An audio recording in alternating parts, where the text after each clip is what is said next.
When sinful perversion and wickedness took hold of the world the first time, God sent a flood to wipe the slate clean and start it again. However, our study so far has shown that within just a few generations of the flood waters receding, wickedness was already re-establishing itself in the world, with Babylon at its epicenter.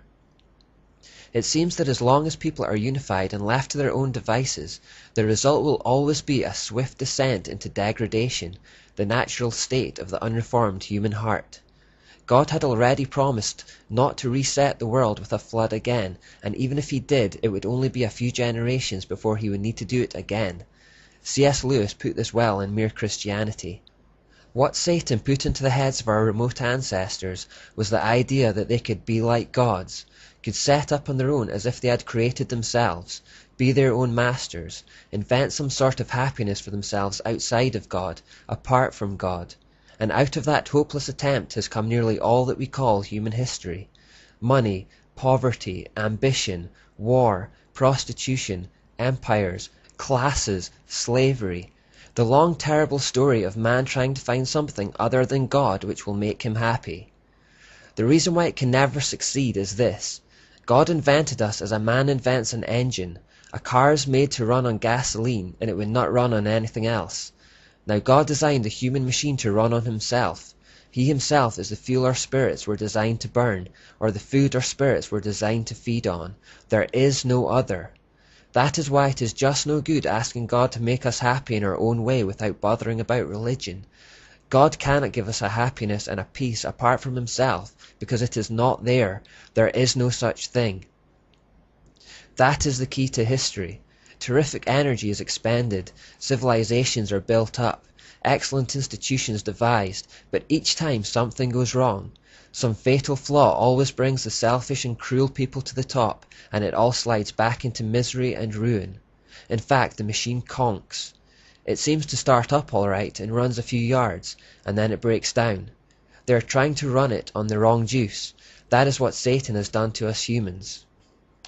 To solve this problem, instead of wiping everything out and starting again every few generations, God had a far more subtle but long-lasting solution.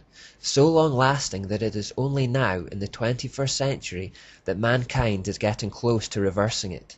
He said, "Come, let's go down and confuse the people with different languages, then they won't be able to understand each other."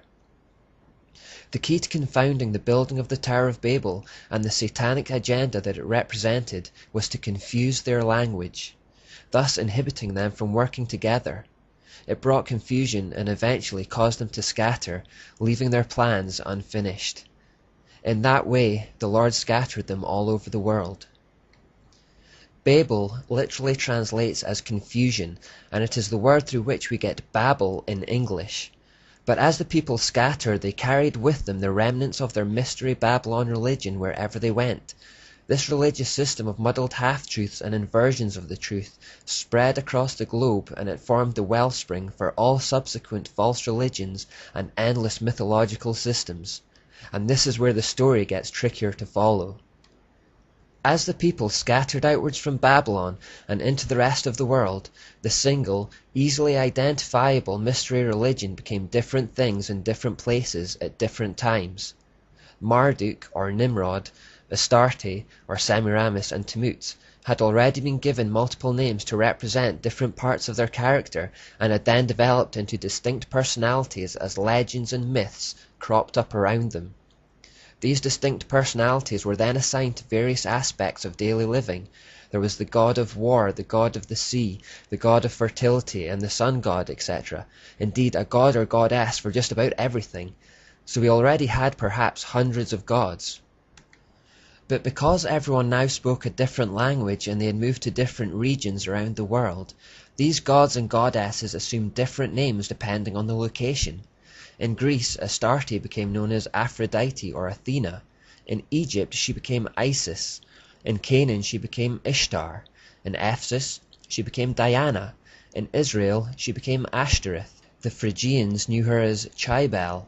In Phoenicia, she is known as Europa. In Rome, she was known as Ceres and Venus.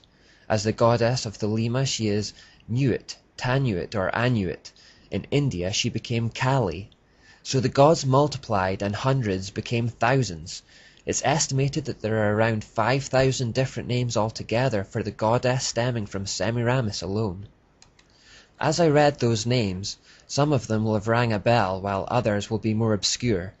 Names like Aphrodite and Venus are still widely known, others like Demeter and Cybele are now mostly unheard of. Or on the male side you will have heard of Apollo, Mars, Achilles or Poseidon, but may perhaps be less familiar with Nebo or Nebul. The names that are still well known tend to be the Greek or Roman forms, mainly because they had such great empires and as a result their mythologies were most widely spread, written about and preserved. So well preserved that they are still household names. There are shaving products named after Venus. We had a NASA rocket ship called Apollo. We've had movies like Troy starring Brad Pitt as Achilles, in which some of these muddled half-truth stories and legends of heroes are depicted. The name Europa has even become the name of a whole continent, but they all go back to just 3 people from Babylon: Nimrod, Semiramis, and Tammuz. You can see the common threads if you look for them. You will see recurring titles such as Queen of Heaven, the Great Mother, Mother Goddess, or even Mother Nature. You will see how it is just one woman under different names, and that she has existed in all cultures and civilizations throughout history. You'll also see how all those ancient mythologies contained family relationships and feuds, very often culminating in murder and incest. You'll see the recurring theme of mother and child cults that began with Semiramis and Tammuz. You'll see these threads uniting even major religions of today like Hinduism, Islam, Buddhism, Sikhism, and Catholicism. You'll discover in fact that all false religions sprang from the mystery Babylon religion, and that is why they have these commonalities. Keeping track of all the routes the Babylonian religious system took, however, is impossible and also unnecessary. We don't need to do an in-depth analysis of how the mysteries became Hinduism in India or Buddhism in the Far East, for example. We only need to focus on a few threads, namely how the mystery spread from the Middle East into Europe. The key point at this stage, however, is to understand that all mythological systems and false religion and gods and goddesses can be traced back to just 3 people in Babylon, and behind their mystery religion is Satan himself.